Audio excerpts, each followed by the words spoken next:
I wear my own kind of hat. What kind do you wear?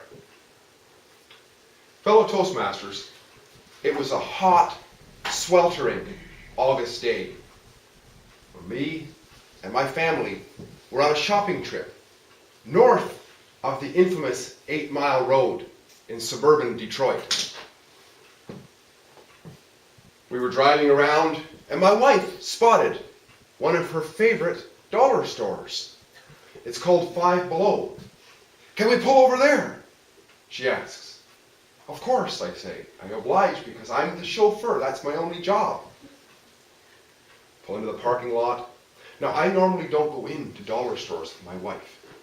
But on this day, I took advantage of the free air conditioning. I went in.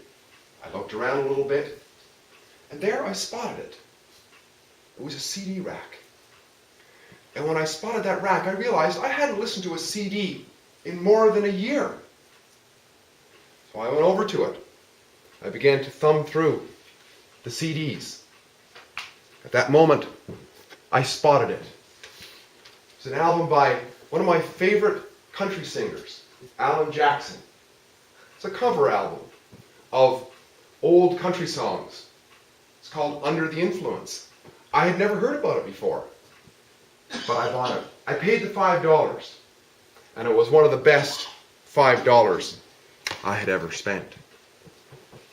So over the next couple of hours, as we drove around suburban Detroit, making stops, I listened to that album, and I enjoyed the songs.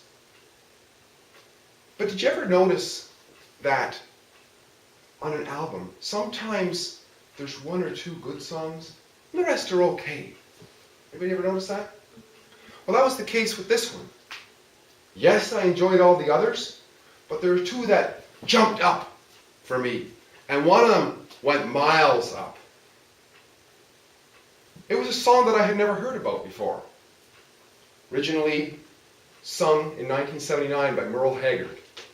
It was co-written by a guy named Red Lang.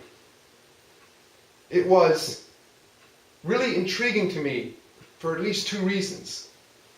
The first was that it had a wonderful melody. It started out with a solo of tantalizing fiddle music. Oh, the fiddle music! So seductive. It's hard to explain it.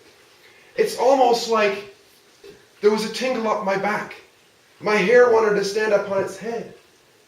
There was almost a block in my throat and tears in my eyes.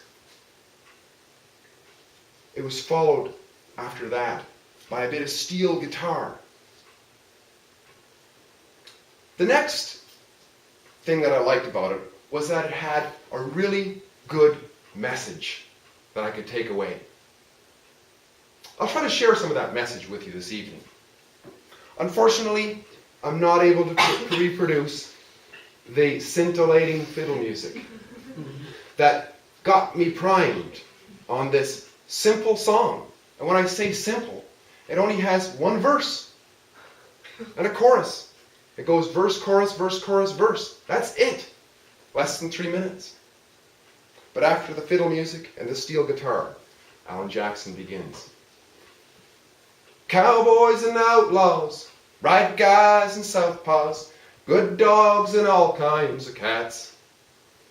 Dirt roads and white lines and all kinds of stop signs. But I stand right here where I'm at, 'cause I wear my own kind of hat.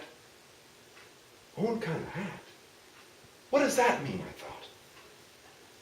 I don't know if anybody here is as crazy as me, but sometimes I'll go to a dictionary and look up a word like hat, because I'm not really sure what it means. I'm confused now.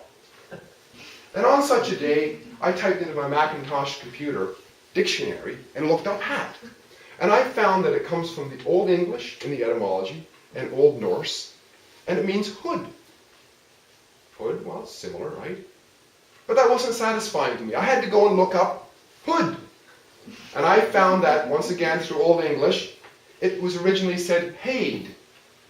And it meant person quality, or condition? That didn't make much sense still again. So my singing voice came back again.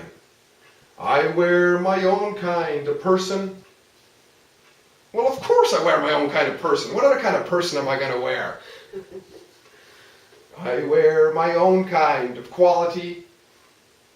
Well, my actions lead to my quality of life, so they have to be my quality. I wear my own kind of condition. Well, I'm responsible for my condition in life, so it has to be my kind of condition. Isn't that a powerful message?